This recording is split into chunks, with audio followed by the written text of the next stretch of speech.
Okay. Okay. Okay. Hi, everybody. Welcome to season 5 of Simply SCAdian No Title Required. I never thought when we started this 4 years ago during COVID that it would still be happening, and our audience is growing, and we're so excited to be back for season 5. I'm going to let Lucas take over while I do my geek girl stuff. Hi, everybody. Welcome back. We had a bit of a hiatus over the summer, and now we're back with our first show of season 5. First of all, we would be remiss if we didn't thank you. I For the first time in forever, some people stopped me at Penzig and recognized the show, which was super cool. So thank you if you're watching out there. Thank you if you've been recommending people. If you've never seen the show before and you're joining us for the first time, let's tell you a little bit about it. So we're Simply SCAdian, no title required, which means that this show focuses on the regular Joes of the SCA. Again, we appreciate and love our people who have done the work to achieve their peerage, to make it to that upper echelon in the SCA. And again, we appreciate you and thank you. But there are a lot of people in the SCA who haven't gotten to that level for a myriad amount of reasons. And those people are just as knowledgeable, just as entertaining. And we want to give them a forum. We want to give them a showcase. We want to let you know who they are, and let them know who you are.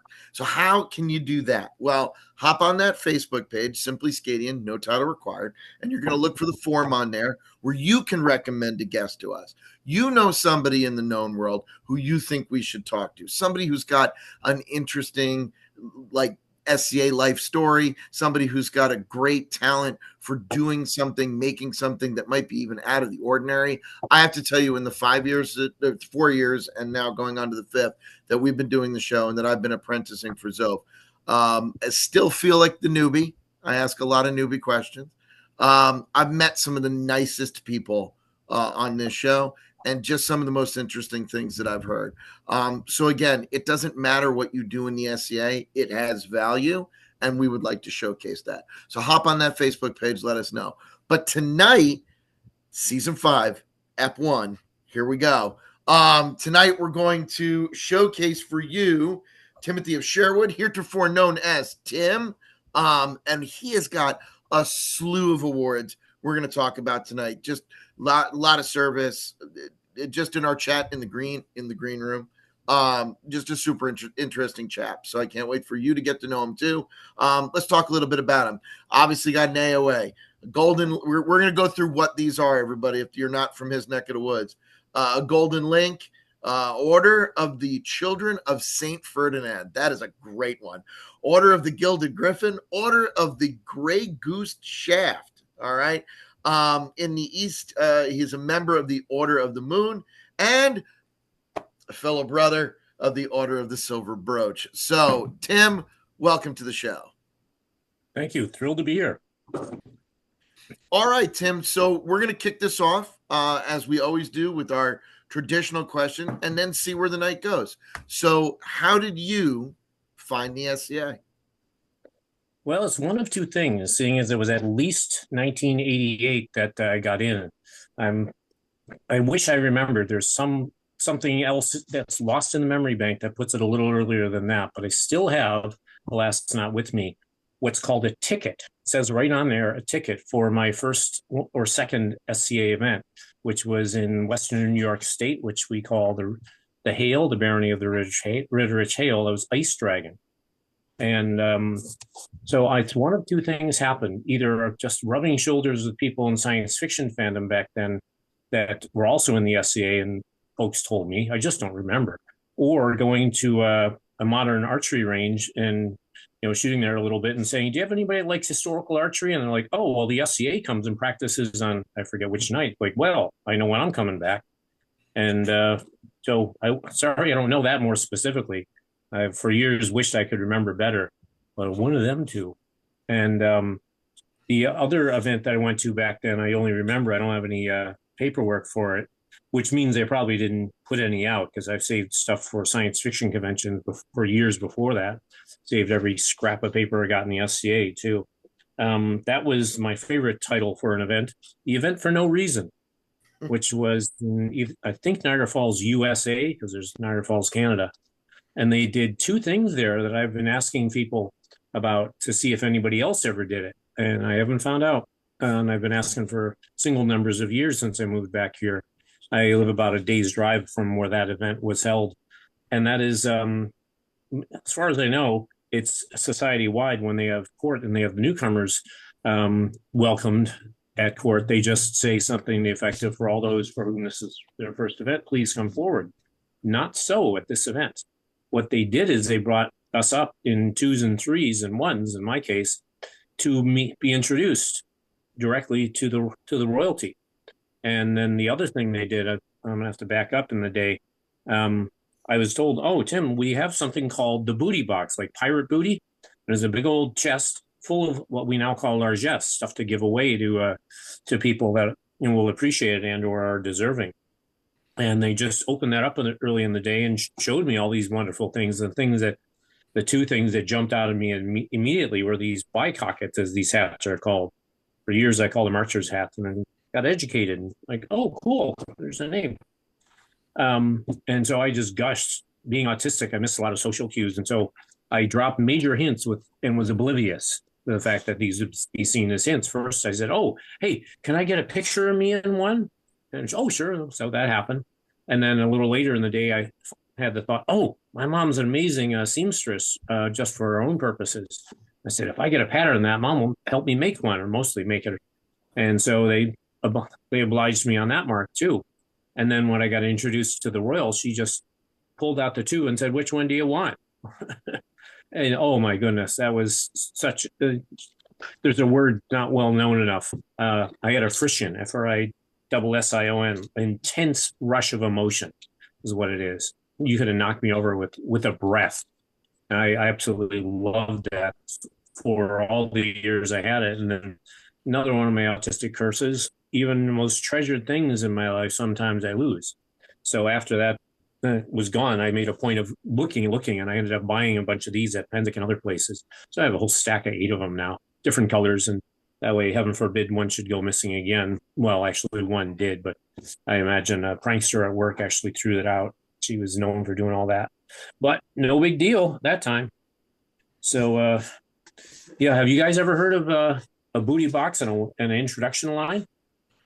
We've done introductions in the mid realm where every newcomer gets a mug. Their Majesties collect donations of ceramic mugs, or sometimes not ceramic mugs, but anyway, but every newcomer gets their first mug in the SCA in the mid realm in court. We do that in the East too. And one fellow got called up in court because he was just doing it on his own initiative. And they made that known that he was doing that. And they gave him a box to thank him for it and to encourage him to do it more. And then we have one of our largest events, probably the largest outdoor event in this East Kingdom, is a 4-day weekend event called GNU, Great Northeastern War is what it stands for. And I went to my first one this summer, and they did the normal thing of passing out the mugs, and then they ran out.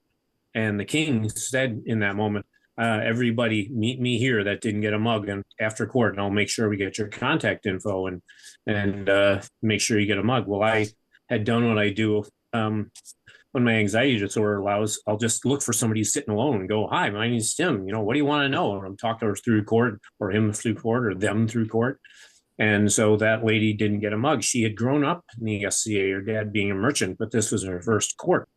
So I said, "Oh, hang on, I have an errand." Told her not to leave after court. So I had been thinking for several months of buying what is in my grubby little paws, this for myself. And I saw the merchant was there.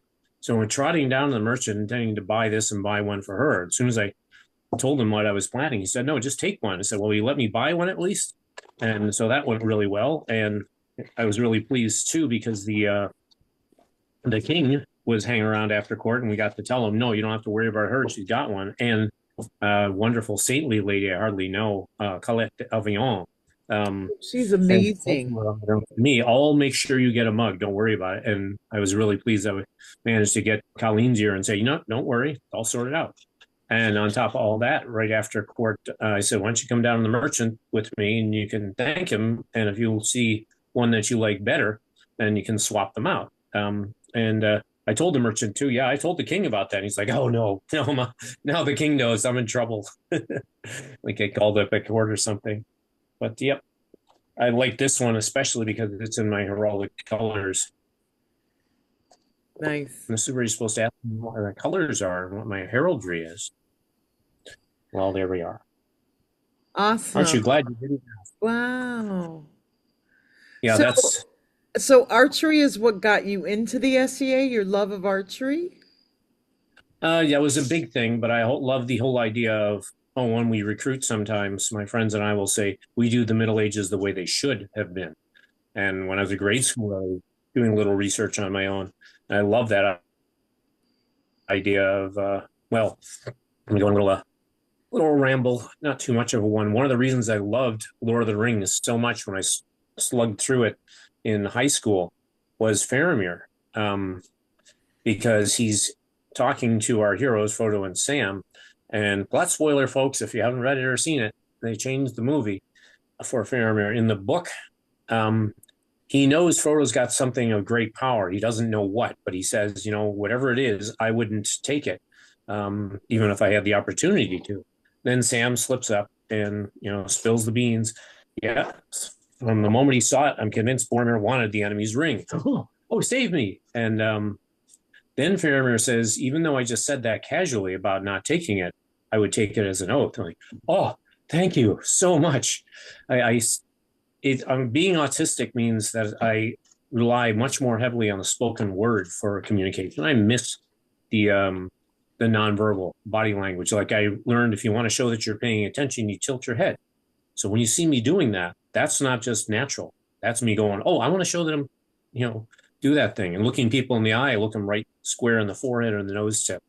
But that Faramir was that chivalrous. Oh, it was a big thing for me. And the SCA echoes that a lot of the time, where people say they're going to do it, and then they do. That's huge with me. I just love the whole idea of the armor and the. That's fascinating with the medieval life. Pretty much everything. It's just archery is what I've availed myself of. Partly because armor is expensive. Much as I love it, I can't afford it. Gosh Now, darn it! Make it cheap for somebody. now with the archery, just a question. Um, you were an archer prior to that. What were you shooting then as opposed to what you're shooting now for like just people who don't really arch, like just as a comparison? Just for the occasional non-archer, a longbow. Before I explain what I was shooting, if this hand's the bow, and this hand's the string. Right where it meets more or less like that. A recurve curves, and that part of the bow that curves towards the target is called the recurve. And then if you have pulleys or cams, as they call them, where the string and the bow meet, that makes it a compound. And a slight tangent there too is if you look at Mr. Carnarvon, I think it was, or Carter, the Egyptologist that was most associated with King Tut's tomb way back about a century ago. He called the bows they found there compound, meaning they're a compound of materials. Not well known, but I love archery trivia. I have 42 books on archery right next to me here, Wow. all buried behind wood boxes and all kinds of other things. Because you cannot ask me too many questions about what I love. So I was shooting a longbow that somebody, I don't even know who in our family, I have 4 siblings, discovered that somebody had left a longbow and an all fiberglass recurve in our house in Buffalo, New York, all those years ago. So my brother just decided he was going to get some hay bales. I did ask him where he got them. And he put them in front of the church's garage and proceeded to do a heck of a lot of damage to that wood garage door and his arrows. And I was like, oh, please let me shoot. And then he lost interest, and my dad was glad because my dad was pretty ticked off at him. And then somehow I found out there was an archery range on the side of a golf course in Buffalo, 6 miles each way, thankfully not uphill or in the snow both ways, or either way.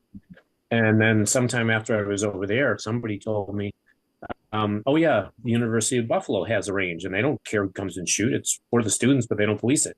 So I went over there too, and I was too introverted to ask people to teach me anything. And so I just made eye contact with the other archers, didn't chat them up, or I would have learned that there's for the recurve, the string goes on one side only. I shot it both ways, and that there's a top loop and a bottom loop, and yeah. So I got out of archery after a bit because I didn't have much money for things back then, and I had nobody to teach me. And arrows aren't free. Oh, we have another guest, one of our guests here. Not a SCAdian. That's Mr. Panda, or fur face, as I call him. Charging push. Oh, that's odd. I've never seen that before. Charging will resume when your phone cools down. I don't know why it's got 38% charge. Hopefully that lasts. Lee. Yeah, it's not unusual in hot years. So yeah, and then that's all I wanted to shoot. Pretty much all of my archery career. I now have 31 bows in my archive. A bunch of them are just cheap all fiberglass ones, but two I commissioned, one I took a class and made, all thanks to Mr. John Strunk, who I met finally 20 years after I commissioned the first one. There was a class at the only North American longbow safari that I attended. Well, not quite right. It was 4 days before the safari. There was just about a dozen of us in a tent with no power tools making bows. It was wonderful. Wow. So I'm assuming you fletch your own arrows. Oh, yes, indeed. I call them my children, and that's period. I forget to what pair of cultures, but when you take 2 hours out of your life because it's not a rush job to create arrows, yeah, you do. I say I birthed them, and this one I forget what I fixed on this recently. Either a point or yeah, I think the point came off. And I love me some brass points. I've never liked the field points that most people like. I just don't like the profile or the color of them. I like to say and polish these up to a shiny royal gold. And I crimp them on too. If you look carefully, you'll see there. Yeah. Uh-huh. I have a little block of aluminum with progressively larger holes, and that's the most time-consuming point. Shaving it down, jam it in the block, and repeat until it's the right diameter, and then just take a hammer and nail and a very simple piece of wood with a trough in there. Play smashy, smashy. Have you always fletched your own arrows, or? I would have done it much sooner if I had more confidence and money. But that I would have been more involved in archery earlier on too, because it would have had more arrows. And Mr. Panda is playing with it down there. Whenever I point it down there, it's like, oh, cat toy. And then this week, kablooey, shot it not in the bullseye. Shot a whole mess of them, but never yet in the bullseye. Like, stop doing that. It wouldn't hurt so much if I shot it in the bullseye. But we have a backyard range here. I'm quite blessed that way. Oh, I'll tell you an archery story I love to tell, especially at least because at least one of you is an archer. Just not even a mile that way is a small country airport. And so years ago, we used to live immediately next door. And I'm out there shooting. And you need to know a term here, touch and go. That's when pilots are learning to be pilots. What they do is they come in, they land, get down to taxi speed, accelerate, take off, come all the way around the airport again, and repeat. Touch and go all day. So they get it all figured out, get the muscle memory. So I'm out there shooting, and I hear, this is how low they come over. Hi, Tim. And I see the arm waving out of the cockpit window. I'm like, what the? My anxiety sort of had fun with that for a while. And about 2-3 weeks later, I got to talk to that pilot. I was like, I think that was Gordon. And sure enough, it was. And this is the part that really communicates how low they are. He says, I would have greeted you again, but I could see you were at full draw. Yeah, we're talking low. Wow. No.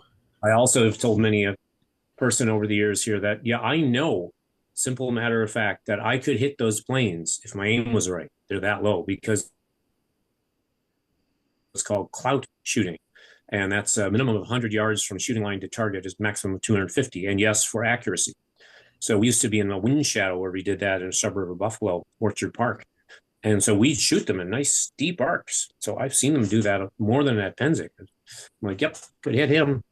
Never really tempted, but I smile inwardly and sometimes outwardly when they come over and go, "Good thing I'm a nice guy."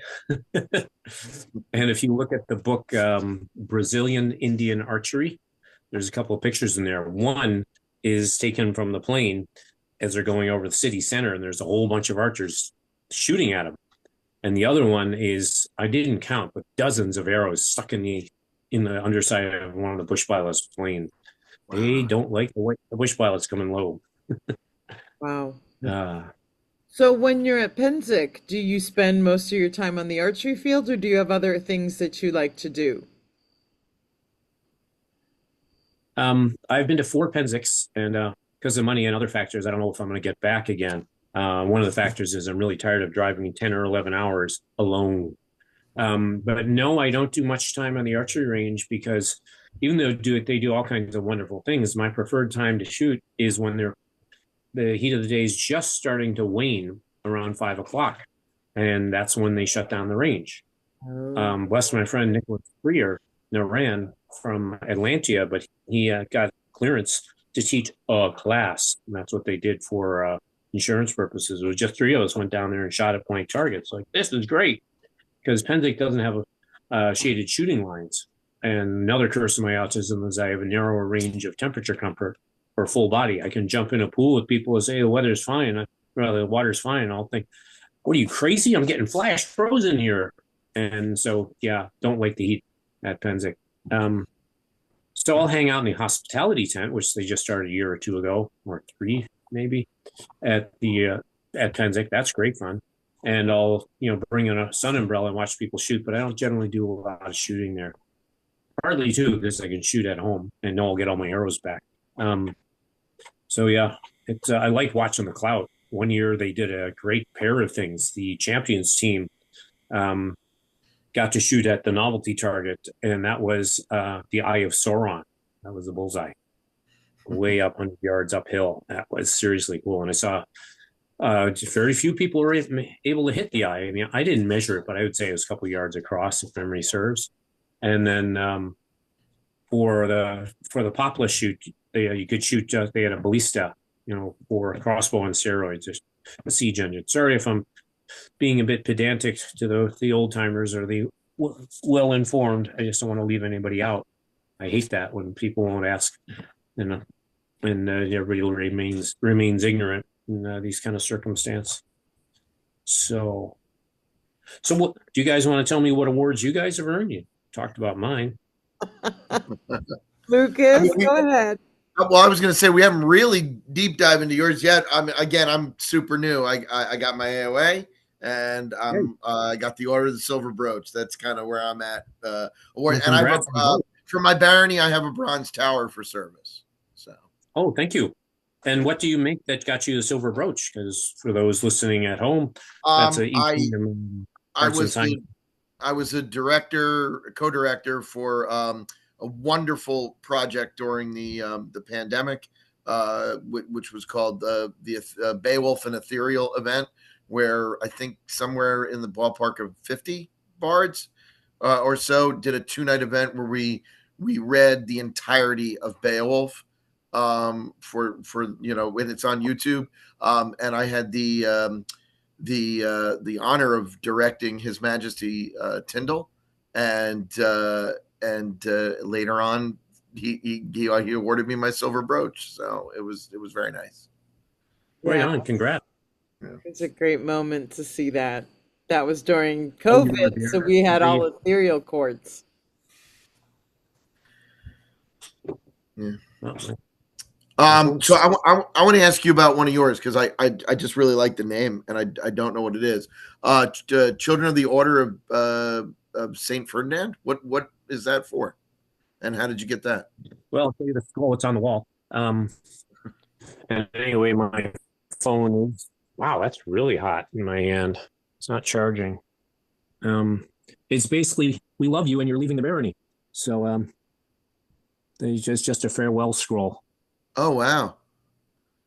So which barony was that from, and where were you going to? Yeah, it's a pet peeve of mine. Don't tell me I'm from such and such a barony and you expect me to know where it is. There's hundreds of smaller groups. Yeah. So that's Montingard, which is Calgary and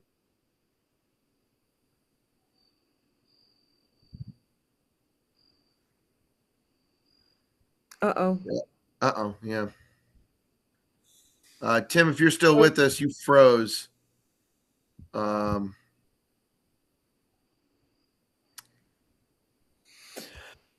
Well, Tim, if you can hear us, we'll hang on for a second. Why don't you close out and then come back to the Zoom, and we'll see if that works.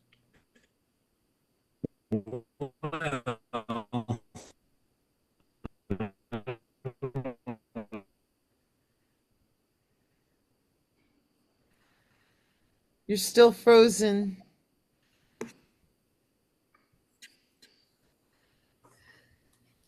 Sorry, everybody. You know, we've been Are you there? fairly. Oh, there you go. There we're back. Yay. Yay! Can't see you, but now I can hear. Now I can see you. So could you hear what I was saying? I hope. Nope. We lost you after you were naming your barony, the barony that you were in. Yeah, Montagnard. And I asked a whole mess of old timers and folks that might know old timers, and nobody knows that I asked how they got the name. But it's one of the theories is that we guard the mountains because Calgary is less than an hour from the Rockies. And it's actually in the foothills. I'm thinking of a better theory, which is mine. There's a movie that came out back when Montagnard became Montagnard called Wizards, and in there they have Montagar. I'm thinking they just respelled it so nobody would get upset and sue them. There's a little in joke around Montagnard, and that is that the heraldry for Montagnard, and I don't think I have any around. No, features what the heralds in Montagnard said is a minotaur, but it's based on Calgary's heraldry, which features a steer because it's big cattle country. So at the end of Montagnard courts, when they think of it, the herald's supposed to shout Montagnard, and then if you know your Latin, you'll get this. Non Taurus est is what the populace is supposed to shout out, which means that's no bull, because there was a disagreement when they sent it in. The SCA College of Heralds said, no, that's a steer, that's a bull. And they never did settle it. So that's no bull, or there's no bull here. Nice. I love that silliness. And we call him Ferdinand. That's why it's the order, the Order of St. Ferdinand. Okay, I haven't lost any percentage. So that's good. That was my worry. So tell us about what's one of the other awards besides the silver brooch, which Lucas and I know about. Well, you should tell us what the silver brooch is because not everybody knows. And what did you get it for? It's a kingdom level arts and science.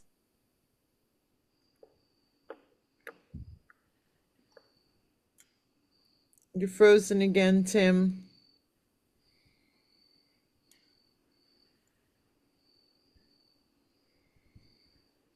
Knocks, self in archery meaning made out of one piece of wood.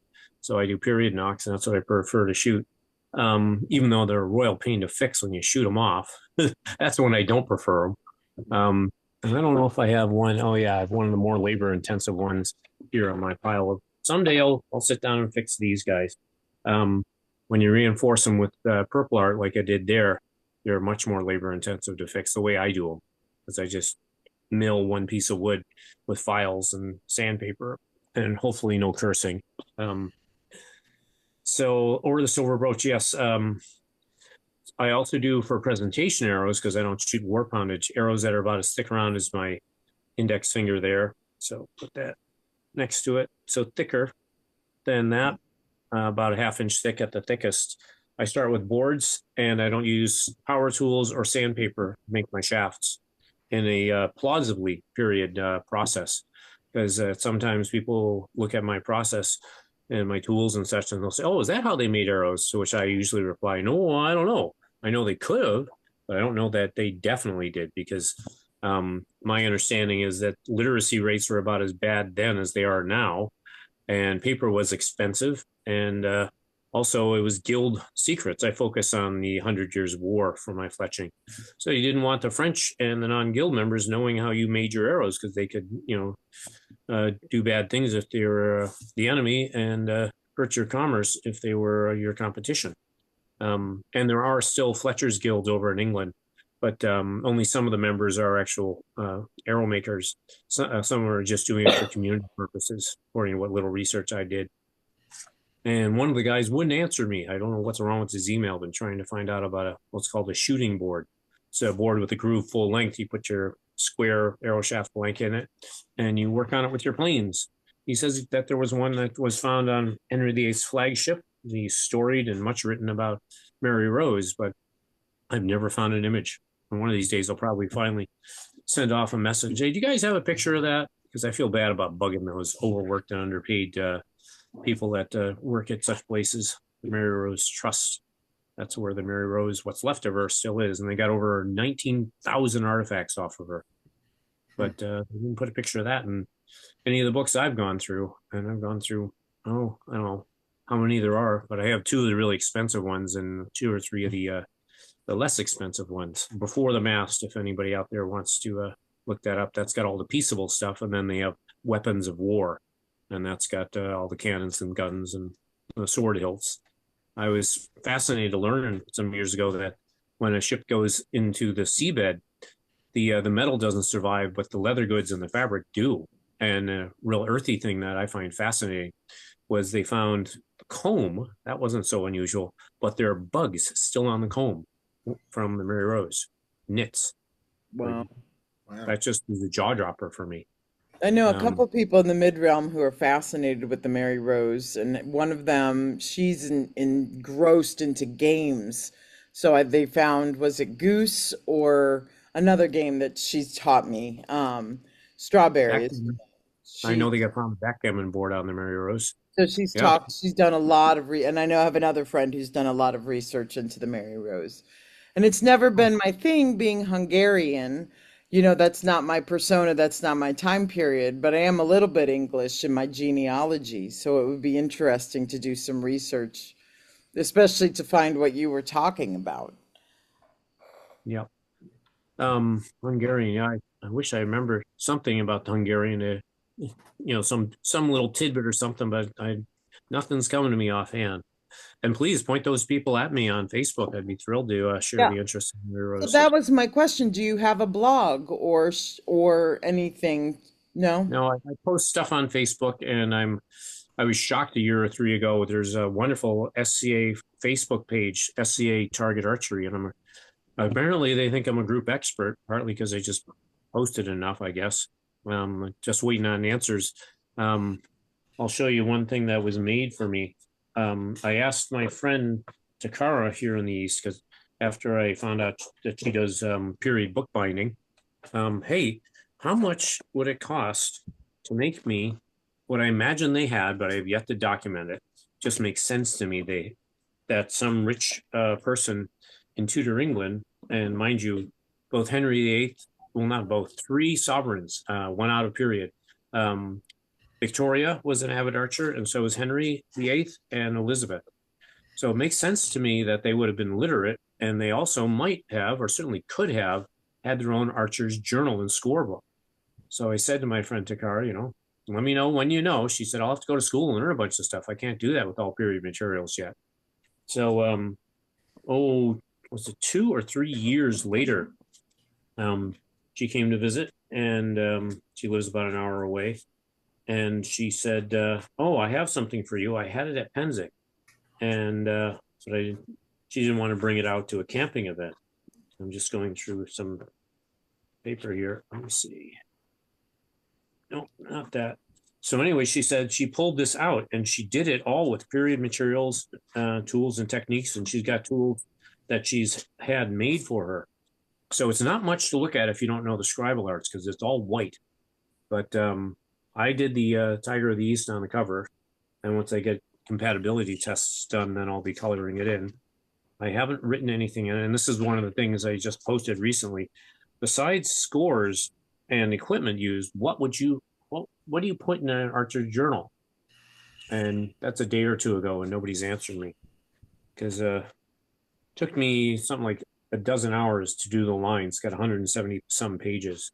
Wow. So I also said to myself, this is special. This is not going to live on the range. I'm going to have a one I don't mind getting beat up out there, and then I'll bring it in and I'll put that next to this one and make it look pretty.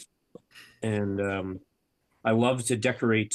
I don't smoke, but I like the cigar boxes in a big way. I don't drink, but I like the wine boxes in a big way.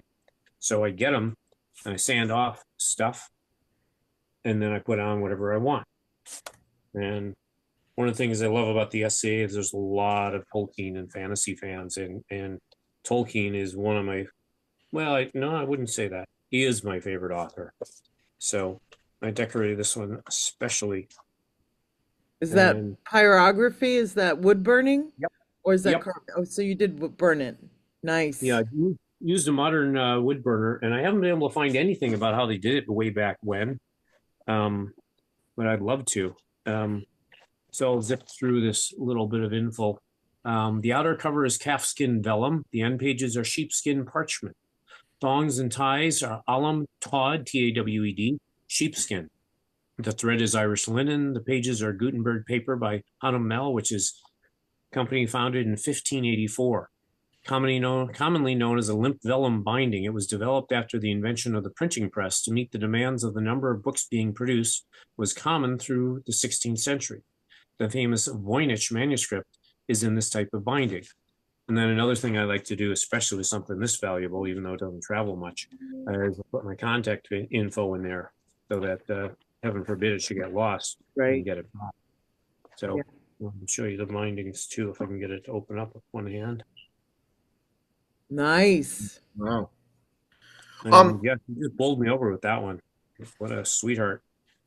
And she's funny. I want to tell you that she doesn't do much in the way of local events, but she got asked to be on I forget if it was King or Queen's Guard. So now you have to go to local events. You agreed to it, you're stuck. It's like my friend who didn't want to go up in court when she was at her first event, so she didn't go up for the newcomers. And my friend just said, "Excuse me," and went up and got her the newcomer token. When Avacal became a kingdom in 2015 or 16, they did a wonderful thing where they minted.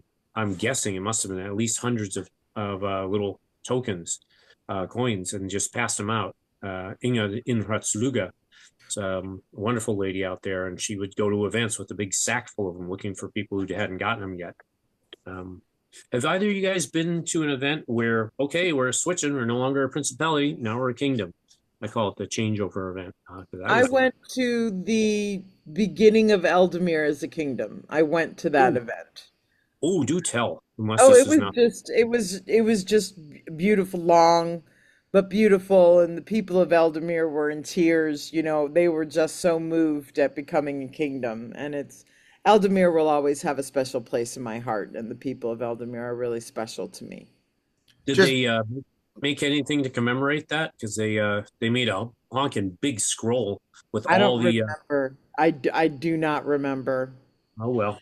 Well, they what is the I'm sorry. I'm gonna say what is the criteria for that? Like how Become a does kingdom. how does that progression take place? Like I You don't have to know have that. X number of people that are card carrying members, and you have to convince them that we can stand on our own as a kingdom, run our own events, and we're not going to fall apart because we don't have enough people to do all that's needed to run the kingdom. And one of the reasons I was told that we wanted to become a kingdom, because I was just Joe Schmo. We did have questionnaires mailed out, and I wish I kept my copy in my brain as well as in real life. I should have made a copy. Just a whole mess of questions about our participation and probably about what we intended to do, what we wanted to see the SCA do. I think they're just getting a read on, does it make sense? Are they big enough? And Avacal is the newest of the kingdoms. There are 20 of them. And for newcomers, I used to do this question and answer, this little survey, partly also from my curiosity, because I tell people you don't have to know this stuff. And I asked all kinds of royalty over the course of single numbers of years. The following, I think it's 4 questions. How many kingdoms are there? Where's the newest one? When did it become the newest one? And what is it called? And most royals don't know that. And that's not bad. That's good. I think people feel relaxed because they didn't know it. That's fine. You're in excellent company. Hmm. but I just wanted to know. So 20 Kingdoms, Avocal, Western Canada, in 2015 or 16. Hmm. So I asked you what you guys did for that. For what Eldemir did for Avocal, Baron James, who used to play out in this end of the continent, was known for he set up the whole hydration system for all of Pennsic. So he worked with others, and they made water bottles with special labels on them, with Avocal's heraldry on there and information, the dates when it was, and I forget what else. So I have a couple of those stashed away. And then they did the coins. Oh, and that charter that they did, I'm not even sure if that's the right term, was you know, good size. I'd say it's probably almost 3 feet across, right to left. And they did a couple other things I love. They put it off to the side all through court. You could go up and get a nice close look, take pictures. And then the other thing is they had a lady just very slowly walk up and down all the rows of people so everybody could get a really good look. That way, people who maybe have mobility issues could see it. Hmm. So just delightful. And that charter traveled several hundred miles. I forget how many different scribes worked on it. And that reminds me, I got to reach out when I'm feeling better about money. Say, did you guys ever do what you said you were going to do and make copies for people to buy? 'Cause that'd be really neat to have. Yeah. Um, If oh, we could just circle back for a second. sure. So one of your awards is the Grey Goose Shaft, and it says for significant contributions to archery in your principality. What are some of the innovations or changes that you kind of brought about in archery in that particular area? What are some of the contributions? I don't know if I innovated or changed things, but I did the thing of going to new archers and like, oh, what do you want to know? Ask me 20 questions. You'll make me happy by doing so. I was captain of archers for my barony for a bunch of months, and somebody moved out of our barony and just dumped dozens of arrows into the loner pile. So I just went nuts. I fixed points, knocks, and feathers and everything. Just months and months of tinkering and fixing them all up, and organizing the loner locker. Um, but yeah, apparently, nostalgia can actually color um, your perceptions. And I can tell you that when they called me up into court, and this was unique, in my experience, the herald didn't say anything flowery like they usually do. Their majesties would see so and so before them, or would so and so present. No, he just said Timothy. I never thought to ask him why. I was so overwhelmed. So I'm like, well, I better stop talking, get up there. And so I was kneeling down, and they had snookered me um, because the Order of the Grey Goose Shaft at that time had a lot of members in Calgary. Um, so I went to the archery range for the shoot first thing in the day, which was across town. And I'm like, wow, that guy's a goose, that's a goose, that's a goose, she's a goose. Like, and I'm thinking, And the reason I was going, is I was here in Wenham when I had delayed my return time twice. And my then queen reached out to me sent me a private message and said, Tim, we're loving reading about your adventures in the States, but when are you coming back? And the phrase that got my radar going is, are you coming back before the end of our reign? So yeah, what would you think? In my head, I'm going, shut up. She's just a sweetheart. Don't expect anything. But back and forth went that conversation for a bunch of weeks. And so then I see all the geese. I'm thinking, oh, shut up, shut up. Then I get to the hall, and there's one fellow, Adam, who came out at least 4 hour drive each way. And he just said something about, wow, it's great to see you. And he said, oh, yeah, I just decided to come out today. And so then the way they snookered me is they called the geese up and said, they did some change to their bureaucratic something or other, and I don't remember what it was. And so that got my guard down. I expect a very calculated move. And then they called me up and they danced around and made me squirm a bit, and then dumped did the big reveal, and that's where my nostalgia might have kicked in, but for the fact that my friend Tilletta was not in the hall, she was in another room, and she heard everybody cheering. And my friend Sorcia jumped up unbeknownst to me and went and got her. And after court, I felt bad for her. She was crying, Tim, I didn't know. I'm like, hey, don't cry, man. I wasn't taking attendance. Don't beat yourself up. Stop that. And yeah, that was quite the experience, I must say. And then I was also told by the Herald afterwards. A ton of people recommended me. It's like, oh, that was one of my biggest moments. But my most intensive moment, Inga has been recognized over 50 times in the SCA officially. She's got over 50 awards, and one of them was scribal, and she smiled that starburst smile at me while I was kneeling down, saying she was going to do my scroll. And we're both big Lord of the Rings fans. Um, so first, I had thought about asking her this question for years and just didn't have the confidence to do it. And then I decided, no, I'm going to do it. I asked a bunch of ladies, do you think she'll take this the right way? And so last event I was at out there, I went over to her husband and said, hey, do you mind if I ask Inga? And what I asked her was a reference to the relationship between Gimli and Galadriel in Lord of the Rings. Or, you know, so you're nodding. Gimli thinks of her in the purest of all her sense, thinks of her as, you know, the ideal woman in all the best, purest ways. And he asked her for a strand of her hair. And so I go up to Yarnsborn and ask him, do you mind if I ask this? Because Tolkien fan, I didn't have to do that backstory. And he goes, oh, yeah, she's sure. She sounds like a monkey. I had no idea monkeys were known for that. And so a few moments later, I went over and asked her, and she's known for crying. I love that about her. And I didn't anticipate the huge joy that just consumed me. And I just turned to Niagara Falls too. So let's see, I have 27%. I'm going to unplug this. And the way it is with the scribes, they never have enough time. So I haven't gotten my scroll yet. So what they do in Avacal is they do a promissory scroll. This is my promissory.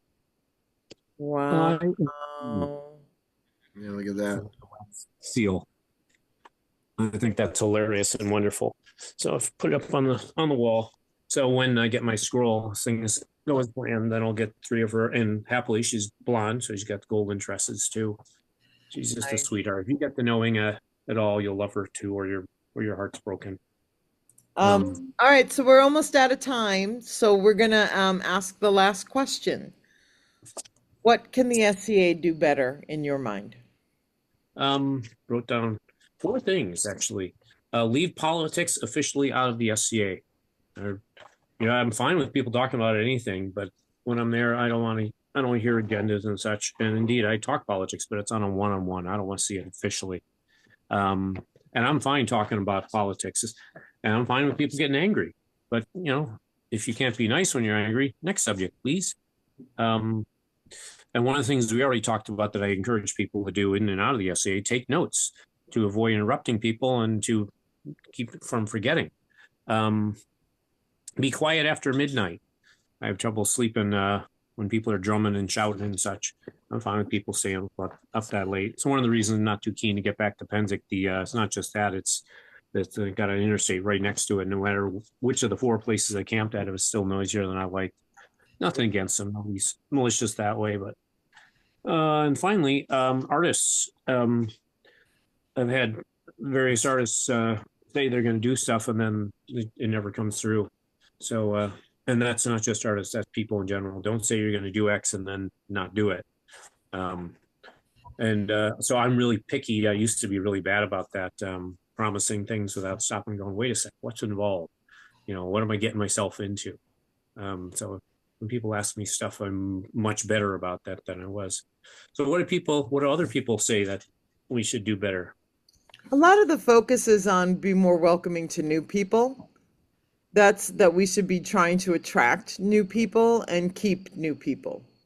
Yeah, oh yeah, heartily agree. But I've had a devil of a time finding SCAdians here where I live. I have lots of SCAdians with an hour away. But yeah, recruiting that's tough. Supposedly there is literature out there, but I've heard alternately some people say, one person, I didn't get the name, said I come on too strong, and a whole bunch of other people said, Tim, you were great. You're the first person that came up and talked to me, or in one case, us. Actually, their former Baron and Baroness, when I got my order of Child of Saint Ferdinand, that's what they said at court in front of everybody. I'll tell you one little anecdote, if I may, that just brought back what I do when I was moving. Like most people do, you get rid of stuff that you're just going to reacquire or you don't care about. So I got rid of modern furniture and lots of stuff like that. And I remember around that time I'm going, man, I need an excuse to make more arrows. I'm like, but your arrows are fine, Tim. Yeah, I want to tinker. I want to try this, try that. And then, aha, I know what I can do. I went around the archery community and my circle of friends and said, if you want one of my regular arrows, I'll put your name on it in dwarf runes, and that'll be a farewell arrow. And then I also wrote on them a line of verse that grew on me every time I told folks.